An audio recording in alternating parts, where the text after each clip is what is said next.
continuity test or continuity buzzer.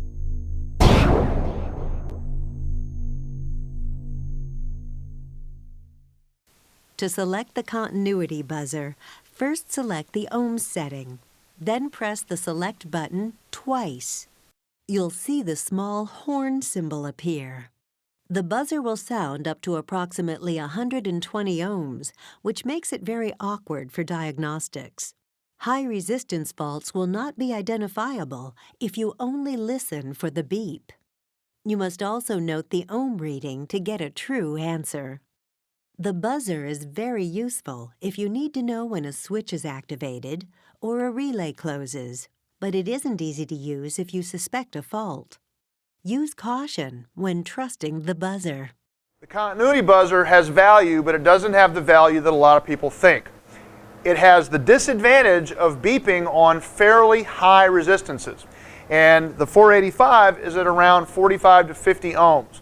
So that's normal. But you have to be cautious using it, because if you think that a beep means something's good, you're probably going to be mistaken. So not only will it show you, not only will it give you a beep, but it will also indicate on the screen, on the continuity buzzer screen, it will indicate the resistance that's being tested at the same time. So even on resistance values as high as 50 to 60 ohms, the 485 will give you a continuity indication. This is true of almost every meter out there. So what's most important is that you understand this and you don't simply trust the beep when you're out there trying to diagnose something.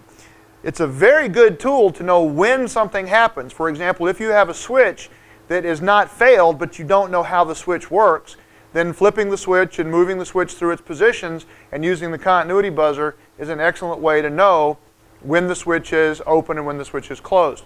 But trying to know whether the switch is broken or trying to know whether or not a wire has good continuity to ground is not, those are not good uses for the continuity buzzer. So just be very careful that when you're using the continuity buzzer, you don't grow overly dependent upon it and think, oh, beep, beep, beep, beep, beep, these are all good.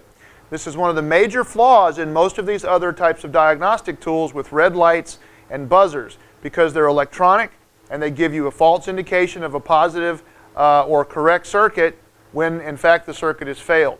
So it's very important, more than anything else, that you just don't misuse the continuity buzzer.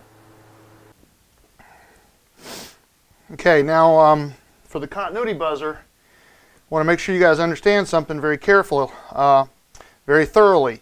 The continuity buzzer by itself, if we go from ohms to diode to continuity, what you have to know is that the continuity buzzer by itself is not a very good diagnostic tool, because the continuity buzzer has a range up to a resistance range up to which it will actually give you a noise. Now I'm going to move the microphone.